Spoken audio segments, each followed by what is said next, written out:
To talk to you about the Indian Education Department and the things that are happening there. Thank you. Good evening, everyone. Let's see. Which side is closer? Yate, Shea, Daisy Thompson, and Jia.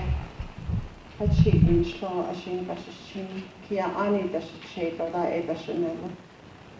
And I'm very happy to be here and to see all of you, to see all the parents that came out.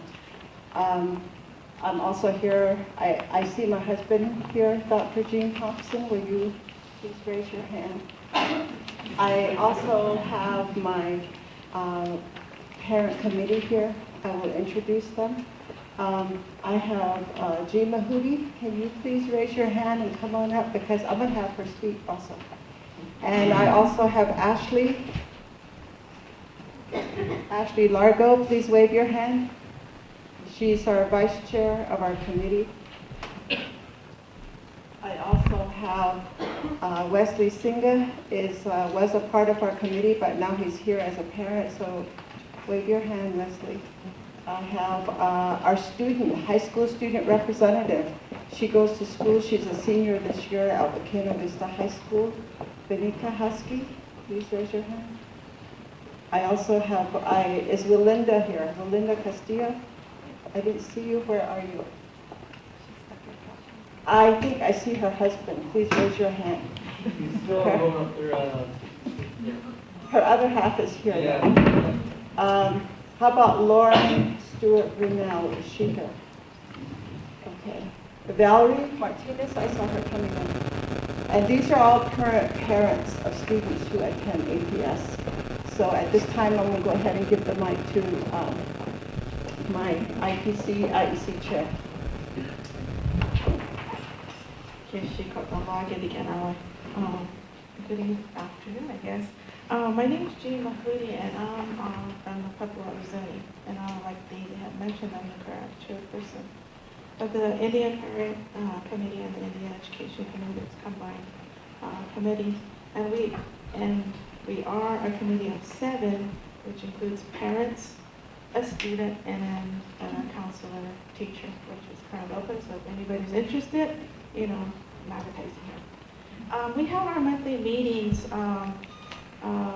all around the city or neighboring communities. Like we've been out to Tohachali, Isleta, and we've gone as far as Acoma and Laguna. And so with those monthly meetings, we travel to the parent. We try to accommodate the parent, and we go to their areas that they, that has the highest population of Native families. Just last week, we were on the west side at Jimmy Carter. And then next month, we're going to be at Manzano High School. So it's like from one side of the to the other side. So we try to accommodate our parents that way. What we do, within the committee is that we're part of different committees, I guess. We're like Ashley is part of like the parent engagement, and then we also take part in the interviews. We do the review and approval of the budget that Dr. Thompson presents to us.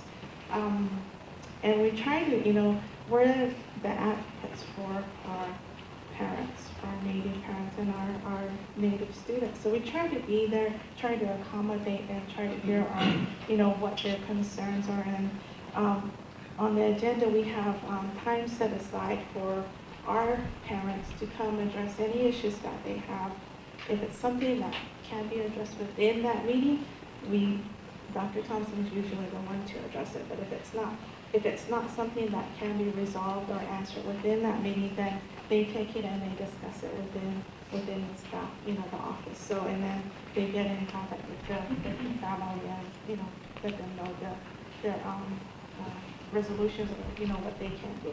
But a lot of times we are there for our parents. We give them the floor and let them address their issues. So we had a lot of dialogue for this, the Civil High School incident. And so it's not that we weren't doing anything, we were just kind of trying to take in all the information. So for some of those parents that thought that we weren't doing anything, that's kind of where we were at. So please know that we do try to, take in your concerns and try to address it.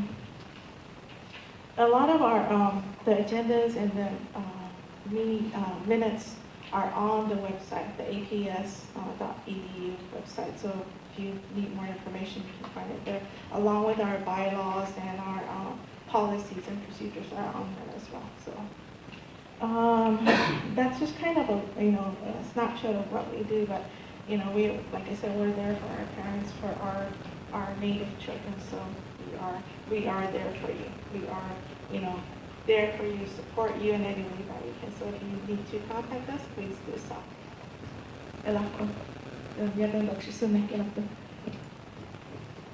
On the APS website, in case you're wondering where is the meeting at for that month.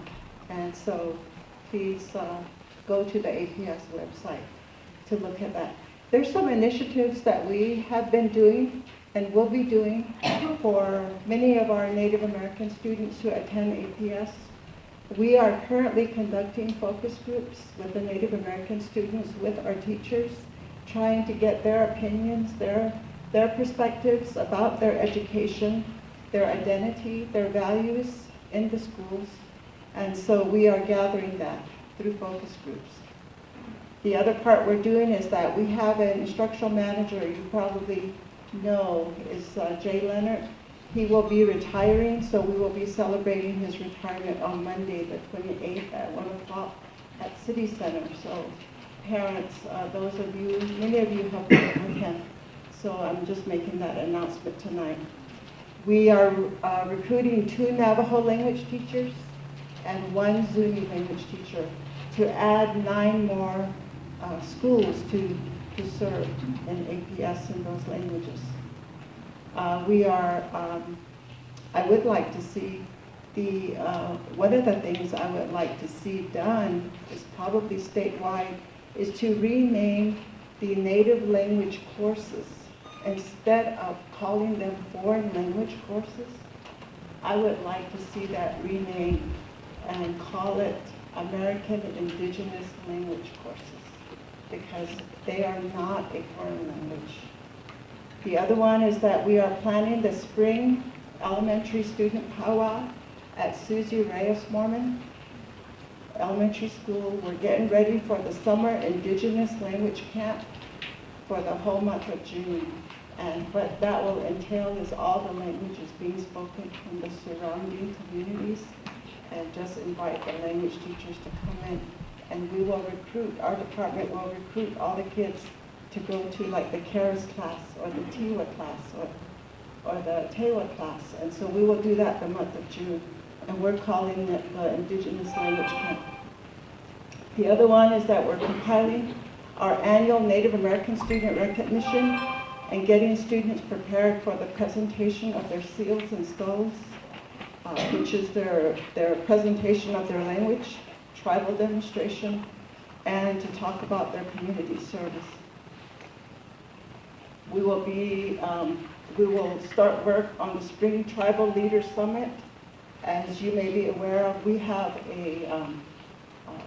a tribal summit, one in the fall and one in the spring every year, which is well attended by the APS leadership and also the board members. And we invite tribal leaders to come to the summits.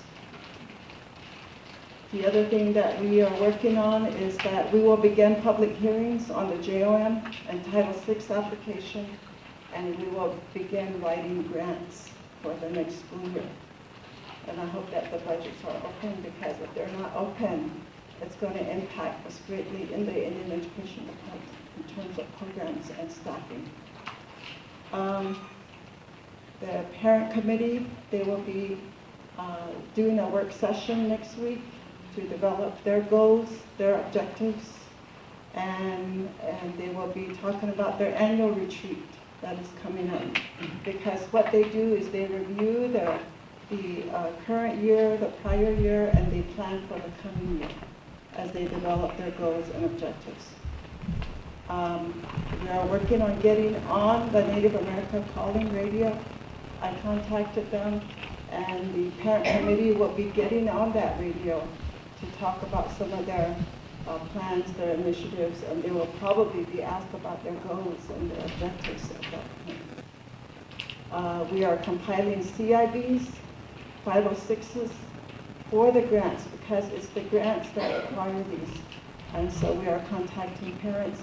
And I believe that Ina is our office, our department data clerk. She's compiling all of that.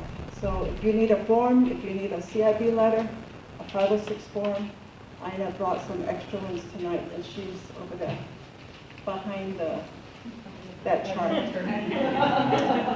And that is so far it. That's just a short list of what we have going from our department.